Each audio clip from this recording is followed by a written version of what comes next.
Pag nabili, mahal na. Ganun naman. Maanghang yan at saka chicken flavor. Sari-sari po. Sari-sari. Please subscribe Maribela Liaga.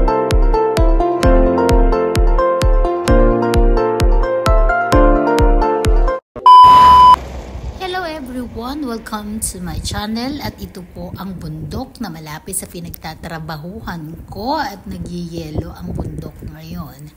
Pero ngayong taon ay hindi siya masyadong nag-snow kasi nga ewan, di ko rin alam.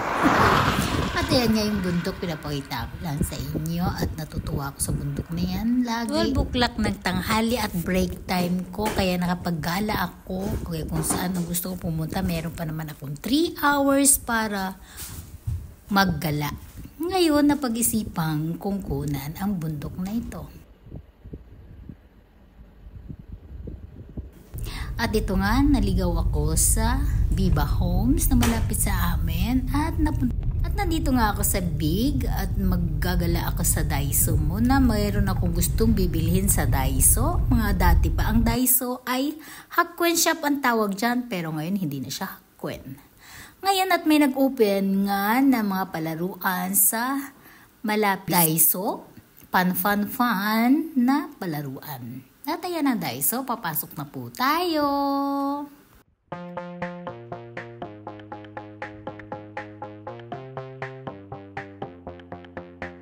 At pagpasok ko nga, ayan ang bumugad sa akin niyang dashboard. Ay, hindi pala dashboard, cutting board. Mali-mali. Ay, napaka-cute naman ng cutting board na yan. At yan pang isa pa na yan ay na maliit siya, pero 3 siyang piraso. Nakaset na siya. Pwede mo bitbitin kung saan o mag-picnic pwede din dalhin. Ang daming mga cutting board na bago or bihira lang kasi ako pumupunta kaya bago sa paningin ko. Yan mga ma-drain at meron akong napusuan. Ayan, pot drainer. O, diba? Pag nagluto ako na hindi ko na kailangan ang drainer na malaki, ay yan lang gagamitin ko. Get na yan siya. O, diba? Ito guys, ang ganda. Pero meron ba siya pang drain ng pit bottle? Pag gusto niyo pa itapon. At itong item na to ay napusuan ko dahil para siyang marami siyang paggagamitan. Kaya get ko na yan siya.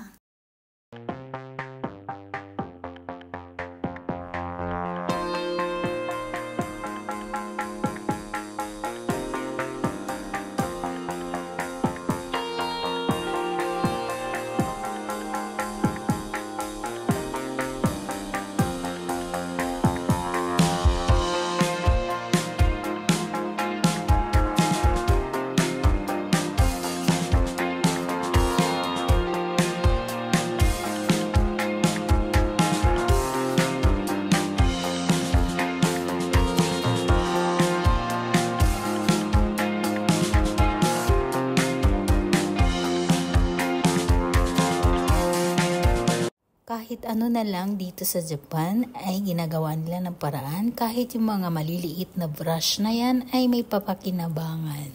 Kahit lahat ng mga skima-sima ng mga inyong mga bahay or ano pa mang bagay na madali nyong mapalinis. Kaya may ginawa silang mga maliliit na brush para madaling malinis ang madudumi, diba? Ang galing nila.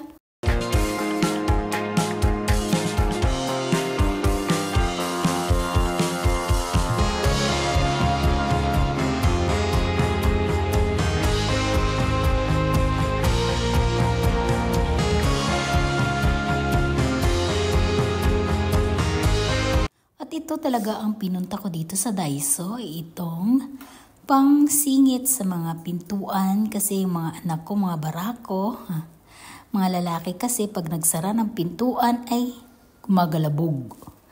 Kaya yan, may foam yan siya, may pandikit yan siya, madali lang siyang idikit sa may pintuan. Diba, Bentley? Ang galing.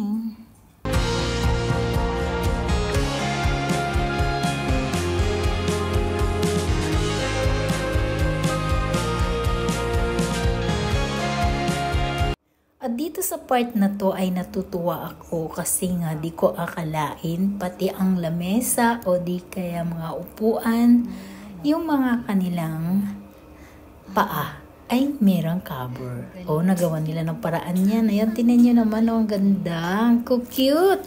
Para akala mo paa ng pang-baby. Para sapatos ng baby. Or medyas ng baby. O, diba? Napaka-cute. Yan pala. Para sa mga upuan at lamesa ang mga medyas na yan.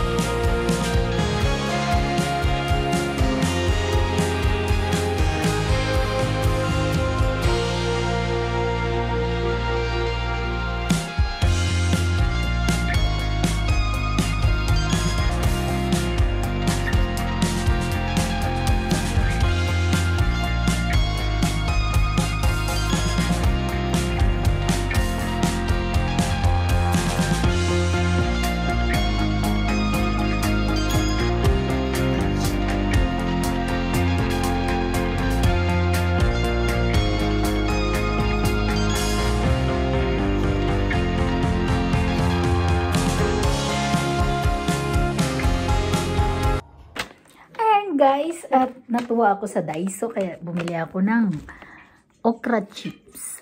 O, diba? First time ako nakakita ng okra chips. Nilapang ko na sa sasakyan. At ito nga, bubuksan natin ang aking mga pinamili sa Daiso. Ito, nakukita na ko nito. Open natin.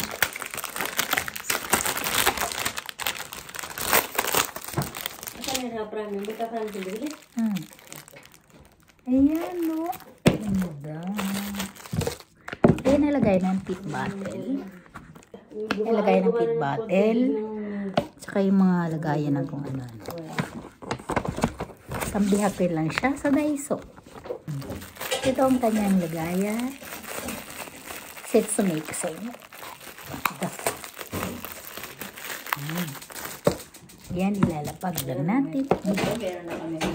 Ayan, nakalimutan, pero pinakabit ko sa kanya kanina. Medyo matigas. Yan, apat. Oh.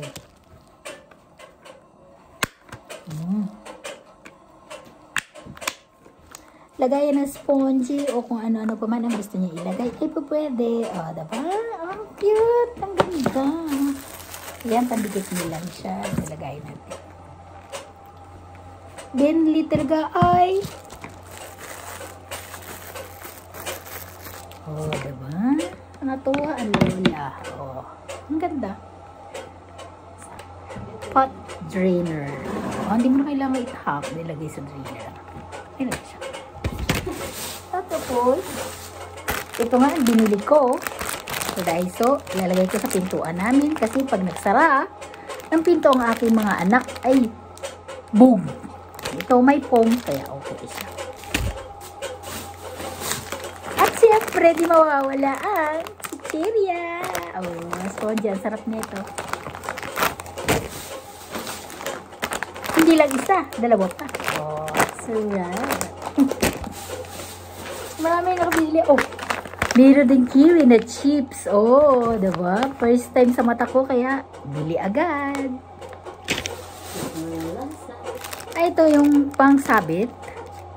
White rope. Pwede rin pamposas kung gusto mong itali. Lalabs mo. Huwag mong paalisin. Sarap. Siyempre, pag Pilipina ay mahilig sa mga mumurahin, ayan ang ramen, 75 yen.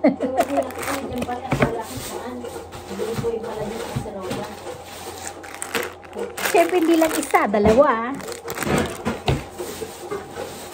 At meron po pineapple chips din. Oh, ala, grabe ano. Ang tako ko, no?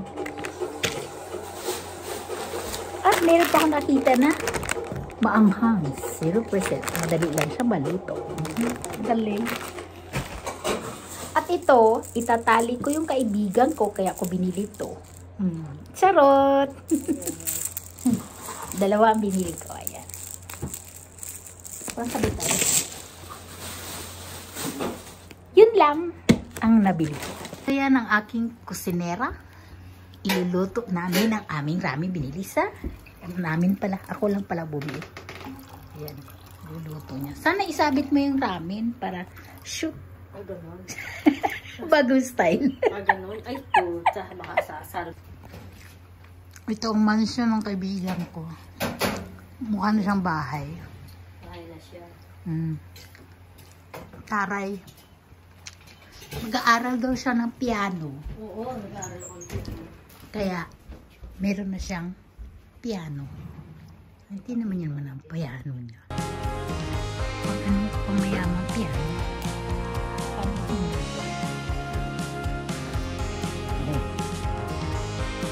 Gold star pa ata. Gold star piano. Mag-aaral daw siya.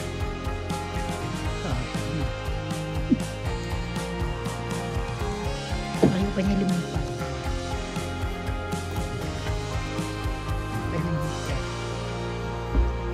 Ang kanyang kusina ay ang kanyang. Gusto ko nang pinapalipat to, ayaw pa lumipat. Pinagtatabuyan ko na, titira kami doon. Ayan na ang aming ramen.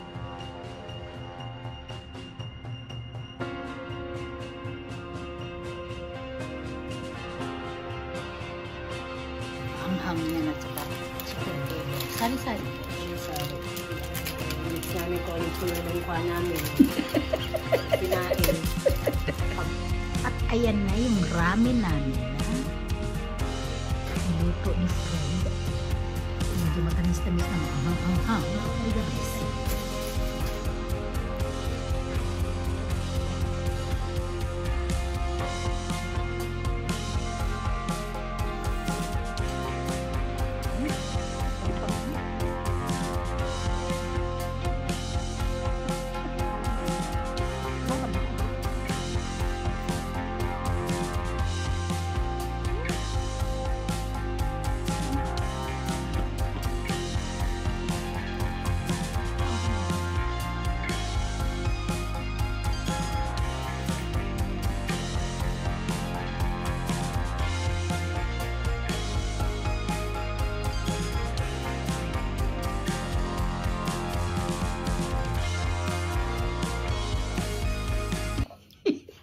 Isang social na kagat. Pang rich na kagat. Kain. Ano yun? Pang rich na ba yun? Ano ba ikan lasa? Kalahati pa lang eh. 1/4 pa lang na ano ko.